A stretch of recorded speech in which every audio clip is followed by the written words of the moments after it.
Russia Ukraine যুদ্ধ ইস্যুতে নিজেদের অবস্থান এবার পরিষ্কার করল চীন। রাশিয়ার ঘনিষ্ঠ মিত্র বলে পরিচিত দেশটির পররাষ্ট্রমন্ত্রী ইয়াং ই জানিয়েছেন, এ যুদ্ধে রাশিয়া পরাজয় তারা কোনোভাবেই মেনে নেবেন না। বেলজিয়ামের রাজধানী ব্রাসেলসে ইউরোপীয় ইউনিয়নের পররাষ্ট্র বিভাগের প্রধান কাজা কাসেলের সঙ্গে 4 ঘণ্টা ব্যাপী দীর্ঘ বৈঠকে ইয়াং এ বলেন, বেইজিং রাশিয়ার পরাজয় মেনে নেবে না, আমরা রাশিয়াকে হাত দিতে পারি না। চীনের এই অবস্থানের পেছনে যুক্তি তুলে ধরে ইয়াংই বলেন, রাশিয়া পরাজিত হলে যুক্তরাষ্ট্রের দৃষ্টি সরাসরি চীনের দিকে ঘুরে যাবে। এশিয়া প্রশান্ত অঞ্চল হয়ে উঠবে নতুন অস্থিতিশীলতার কেন্দ্র, যেখানে চীনই হবে ওয়াশিংটনের মূল লক্ষ্য।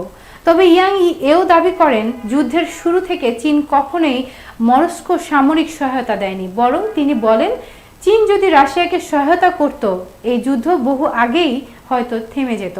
বৈঠকে শুধু যুদ্ধ নয়, সাইবার নিরাপত্তা, বিরল খনিজ উপাদান এবং চীন বাণিজ্য নিয়েও আলোচনা হয়। পরদিন চীনের পররাষ্ট্র মন্ত্রণালয়ের মুখপাত্র মাও নিং বলেন, চীন একটি নিরপেক্ষ অবস্থানে আছে, আমরা চাই কূটনৈতিক উপায়ে শান্তিপূর্ণ সমাধান হোক, কারণ যুদ্ধ দীর্ঘায়িত হলে কেউই লাভবান হবেন না। বিশ্লেষকদের মতে চীনের এমন অবস্থান রাশিয়ার জন্য বড় কূটনৈতিক বার্তা এবং পশ্চিমাদের জন্য একটি সতর্ক সংকেত।